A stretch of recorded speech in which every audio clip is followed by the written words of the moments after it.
Most people say they want to improve. They want better focus, better grades, better habits, better results, better consistency.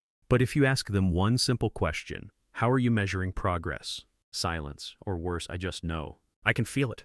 I've been working hard. I'm trying to be more disciplined. That's not a system, that's vibes. And vibes are exactly why so many people stay stuck. Because motivation can make you start, but only measurement can tell you whether what you're doing is actually working. High performers understand this early. They don't rely on mood to track progress. They use scoreboards, clear signals, visible metrics, defined targets, regular review. That's why they improve faster. Not because they always feel motivated, because they can see reality. In this video, I'll break down the 5 reasons you need a scoreboard. Not more motivation, and how to build one that makes your focus, studying, habits, and performance improve dramatically without turning your life into a spreadsheet. Chapter 1. Motivation tells you how you feel. A scoreboard tells you what's true. This is the first unfair advantage of measurement. Your feelings are useful, but they are not reliable indicators of performance. You can feel productive and get nothing meaningful done. You can feel unfocused and still produce excellent work. You can feel confident and fail the test. You can feel terrible and still make progress. So if you judge your progress by mood, you'll constantly misread reality.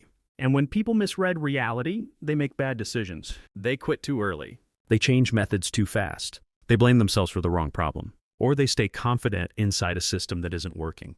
A scoreboard fixes that. It gives you evidence. Not, I think I studied well, but I completed 3 recall blocks, scored 72% on self-test, and missed the same mechanism question twice. Now you know what happened. Not I had a productive writing session, but I wrote 650 words, finished the outline, and needed 18 minutes to start. Now you have signal. This matters because improvement starts with accurate diagnosis. And diagnosis gets impossible when your only metric is how it felt. Motivation is emotional fuel. A scoreboard is navigation.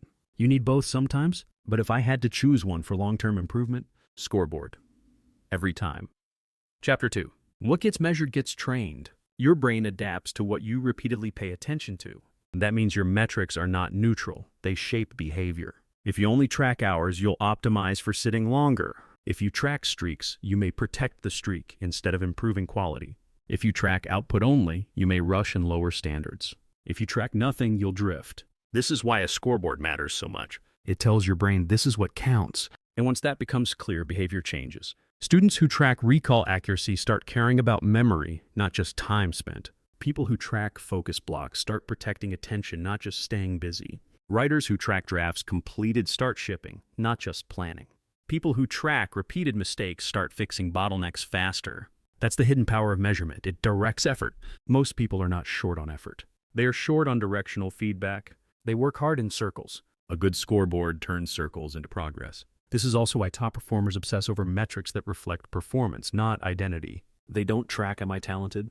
They track time, accuracy, speed, consistency, error rate, recovery time, quality under pressure. Those are trainable. Identity talk is emotional. Metrics are operational. And operations are where results come from. Chapter 3. A scoreboard exposes fake progress before it wastes months. This is where measurement saves you from yourself. Because your brain loves fake progress. Fake progress feels amazing. Color-coded notes, perfect study plans, long to-do lists, researching systems, watching productivity videos, buying tools, reorganizing the desk, starting over with a better method. It all feels productive because you're moving, but movement is not progress. And without a scoreboard, fake progress can continue for months. A scoreboard asks ruthless questions. Did recall improve? Did focus blocks increase? Did your test score go up? Did output rise? Did mistakes decrease? Did start time get faster? Did completion rate improve? If the answer is no, then your system may look impressive, but it is not working. That's not failure, that's valuable information, because now you can adjust. This is why so many people plateau for years. They keep repeating methods that feel good but produce weak outcomes. No scoreboard means no reality check. And no reality check means no urgency to change. High performers don't wait for a crisis to discover their system is broken. Their scoreboard tells them early. That is a massive advantage. Chapter 4. Scoreboards make debriefs smarter and bottleneck training faster. If you watch the last videos, this is where everything connects.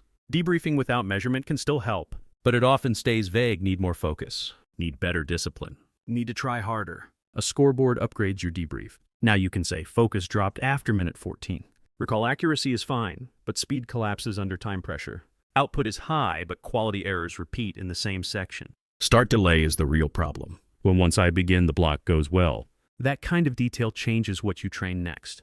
And that means faster bottleneck detection. You stop treating every problem like a motivation problem. You start identifying the actual limiting factor. Start friction, focus drift, slow recall, error pattern, weak review timing, poor task definition. That's how high performers improve. They don't just reflect. They reflect with evidence. Think of it like this. Debriefing tells you what happened. A scoreboard tells you how often, how much, and where it breaks. Together, they create a real feedback system. Without them, you're guessing. With them, you're engineering progress. Chapter 5. The best scoreboard is simple enough to use when life gets messy. Here's where people mess this up.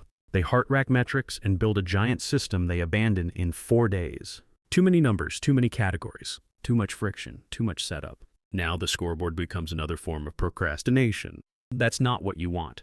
The best scoreboard is not the most detailed one.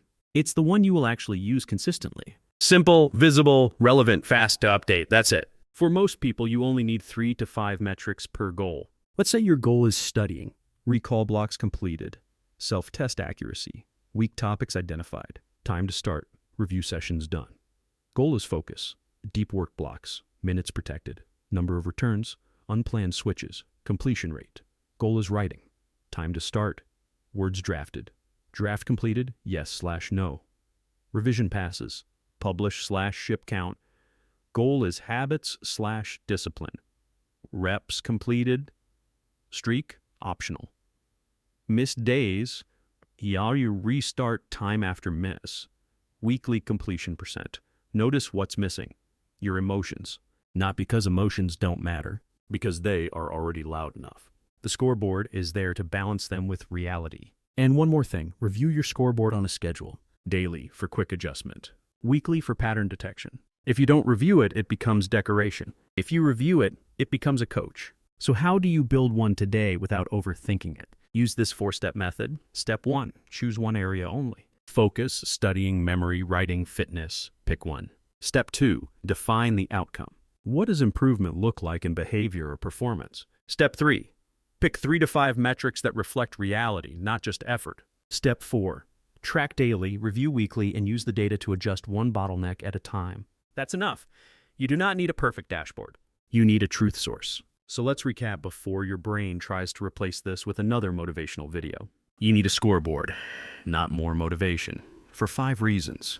1, motivation tells you how you feel, but a scoreboard tells you what's true.